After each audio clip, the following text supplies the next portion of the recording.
दोस्तों आज के इस वीडियो में हम लोग देखेंगे कि आप शंकु के सभी फार्मूलों को चुटकियों में कैसे याद कर सकते हैं। शंकु का आयतन आप कैसे निकाल सकते हैं। मेरे पास दोस्तों देखिए यहाँ पर एक सवाल है, इसका भी आंसर मैं इस वीडियो में लगा कर दिखलाऊंगा और एक शॉर्ट ट्रिक बतलाऊंगा जिसकी मदद से आप किसी भी शंकु के जो आयतन होता है उससे चुटकियों में लगा सकते हैं। तो वीडियो पूरा वॉच कीजिएगा और अंत में दोस्तों आपके लिए एक क्वेश्चन भी रहेगा जिसका आंसर आपको देना है। और ये वीडियो यदि आप देख लेते हैं तो आप उस क्वेश्चन का आंसर आराम से लगा लेंगे। तो चलिए वीडियो शुरू करते हैं। दोस्तों वीडियो की शुरुआत हम लोग शंकु के सभी सूत्रों से करेंगे, क्योंकि यदि आपके सामने कोई भी क्वेश्चन आता है तो उसके लिए सूत्र की आवश्यकता पड़ती है उसे लगाने के लिए। तो देखिए सबसे पहले हम लोग शंकु के आयतन का सूत्र देखते हैं जो होता है 1/3 पाई आर स्क्वायर, ठीक है, एच। अब इसमें आर क्या है, एच क्या है, सब मैं बतलाऊंगा, तो टेंशन मत लीजिए, वीडियो पूरा वॉच कीजिए। मेरा गारंटी है कि आपको सब कुछ पता हो जाएगा इस वीडियो से। शंकु के वक्र पृष्ठ का क्षेत्रफल वक्र पृष्ठ क्या होता है ये भी बतलाऊंगा, उसका पहले आप सूत्र देख लीजिए, पाई आर एल होता है, ठीक है। शंकु की तिर्यक ऊंचाई क्या होती है सब मैं बतलाऊंगा और इसका सूत्र देख लीजिए, √r² प्लस h²। अब बात करते हैं कि ये जो r और h और l है ये सब है कहाँ और कैसे हम लोग इसको पहचानें।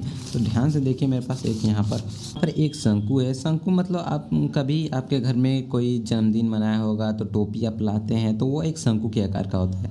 तो उसका आधार यदि आप देखते हैं तो वो एक गोलाकार होता है, ठीक है, वह एक गोलाकार होता है। यदि वह गोलाकार है तो उसका त्रिज्या होगा, उसकी एक त्रिज्या होगी, तो ये होता है त्रिज्या जिसको हम लोग आर से डिनोट करते हैं। इसे इंग्लिश में रेडियस कहते हैं, ठीक है, रेडियस।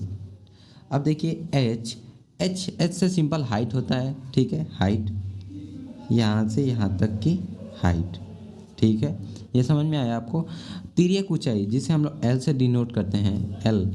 तिर्यक ऊंचाई देखिए इसे कहते हैं, जो बैंड लाइन है इसे हम लोग तिर्यक ऊंचाई कहते हैं, ठीक है। तो आई होप कि आपको ये चीज़ समझ में आया होगा।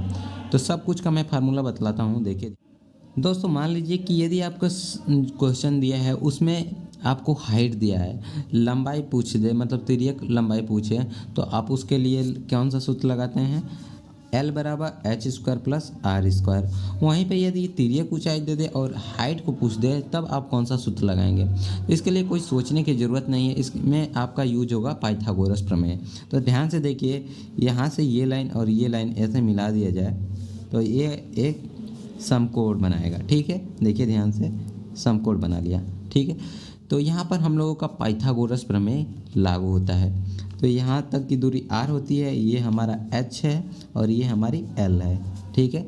तो पाइथागोरस प्रमेय क्या कहता है कि कर्ण स्क्वायर बराबर लंब स्क्वायर प्लस आधार स्क्वायर, ठीक है। इसमें लंब h है और कर्ण l है और आधार r है। देखिए कोण के ठीक सामने कर्ण होता है, ये बात हमेशा याद रखिएगा, कोण के ठीक सामने कर्ण होता है, ठीक है। अब हमें किसी का मान पता करना है तो हम लोग सिंपल कर, मान लीजिए हमें h का मान निकालना है तो क्या करेंगे, कर्ण का स्क्वायर यानी l का स्क्वायर बराबर लंब का स्क्वायर h का स्क्वायर प्लस आधार का स्क्वायर, आधार r है, r का स्क्वायर, ठीक है। अब हमें h का मान निकालना है तो इसको उधर भेज दीजिए, तो l², ये प्लस है तो इधर आएगा तो -r² बराबर h², ठीक है। अब ये स्क्वायर इधर से हटेगा तो इधर जाके अंडर रूट कर देगा, तो h बराबर √l² - r², फार्मूला बन गया। इसी तरह जब r का पूछेगा तो r² को इधर ही रहने दीजिए, h को उधर भेज दीजिए तो l² - h² हो जाएगा, ठीक है। अब r बराबर √l² - h²। आई होप कि आपको ये बात समझ में आई होगी, ठीक है। तो अब बढ़ते हैं क्वेश्चन की ओर, जो हमने शुरू में आपको क्वेश्चन दिखाया था। एक बार फिर से आप फार्मूला देख लीजिए और इसे याद कर लीजिए। तो देखिए ये रहा क्वेश्चन, यदि किसी शंकु के आधार का व्यास 14 सेंटीमीटर और ऊंचाई 3 सेंटीमीटर है तो उसका आयतन ज्ञात करना है। तो सबसे पहले आपको फिगर ड्रा करना आना चाहिए, तो नहीं है तो कोई बात नहीं, मैं बता रहा हूँ आपको। देखिए सबसे पहले क्या दिया है, आधार का व्यास दिया है। व्यास क्या होता है, अगर वृत्त रहेगा तभी व्यास आएगा, तो मैं पहले वृत्त बना लेता हूँ, ठीक है। देखिए वृत्त बन गया और यहाँ से यहाँ तक की दूरी, मतलब व्यास क्या होती है, इस छोर से इस छोर के बीच की दूरी हमारा दे दिया है कितना, 14 सेंटीमीटर। लेकिन हमें त्रिज्या ज्ञात करना रहता है, तो त्रिज्या बराबर ये इसका आधा होगा 7।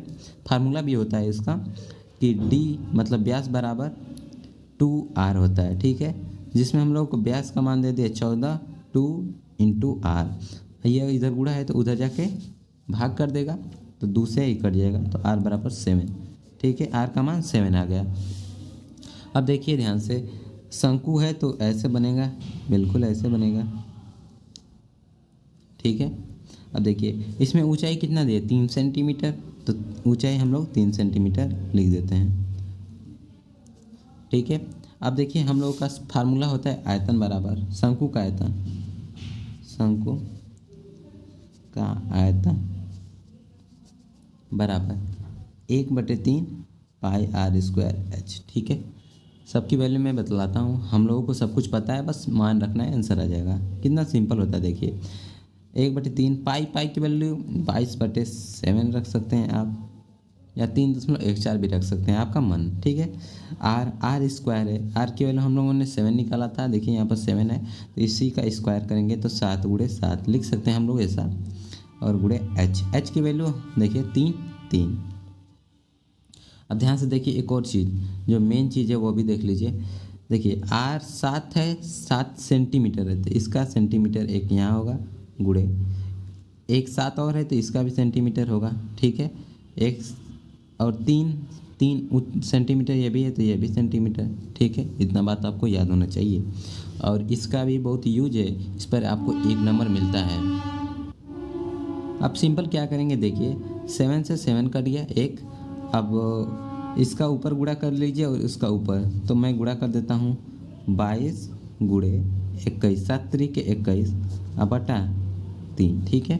और सेंटीमीटर 3 बार गुणा होगा तो क्या होगा, सेंटीमीटर क्यूब। तो यहाँ से आपको पता चलना चाहिए कि जो भी आयतन आता है, यदि मीटर में दिया है तो मीटर क्यूब में आंसर आएगा, अगर सेंटीमीटर दिया है तो सेंटीमीटर क्यूब में आंसर आएगा। आयतन अगर यहीं पर क्षेत्रफल रहता तो वह वर्ग सेंटीमीटर में आता, तो ये बात आपको क्लियर होना चाहिए, और इसका गुणा करके आपको बतलाना है कि इसका आंसर क्या आएगा, ठीक है, आपको बतलाना है। और अंत में दोस्तों मैं आपके लिए एक सवाल देता हूँ जिसका आंसर आपको बताना है। तो आई होप कि आपको ये वीडियो समझ में आई होगी। तो ये सवाल देखिए, मैं यहाँ पर बना देता हूँ हाल ही से, ठीक है। ये जो 28 है, ठीक है, 28 सेंटीमीटर इसकी रेडियस है, और यहाँ पर इसकी तिर्यक ऊंचाई 12 है, ठीक है। तो आपको बताना है इसका आयतन, और ट्रिक देख लीजिए दोस्तों। ट्रिक देखिए, पाई की वैल्यू हम लोग जानते हैं क्या होता है, 22/7, यानी जो भी आंसर होगा वह 7 से डिवाइड होगा, ठीक है, जो भी आंसर होगा वह 7 से डिवाइड होगा। ये बात आपको क्लियर होनी चाहिए। तो देख लेते हैं कौन इसमें 7 से डिवाइड हो जाता है। तो 7 दूना के 14 और 7 दूना के 14, पहला ही डिवाइड हो गया, यानी हमारा पहला ही आंसर सही है, और कोई भी नहीं डिवाइड होगा। एक बार आप देख लीजिएगा, और मैं आंसर यहाँ पर लाद भी देता हूँ, 3 × 7 = 21, और 7 का गुणा 22 में करेंगे तो 154 ही आएगा, ठीक है, सेंटीमीटर क्यूब।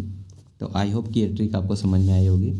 तो ये अब देख लीजिएगा कि अगर आंसर में कोई 7 से डिवाइड हो रहा है तो वो आंसर हो सकता है हमारा, अन्यथा आप सवाल लगाकर जल्दी से आंसर क्लिक कर सकते हैं। तो आंसर जरूर कमेंट कर दीजिएगा इस क्वेश्चन का जो मैंने आपको दिया है यहाँ पर। आशा करता हूँ दोस्तों आपको इस वीडियो से काफ़ी कुछ सीखने को मिला है। यदि आपको सीखने से कुछ मिला है तो एक लाइक ज़रूर करके जाइएगा।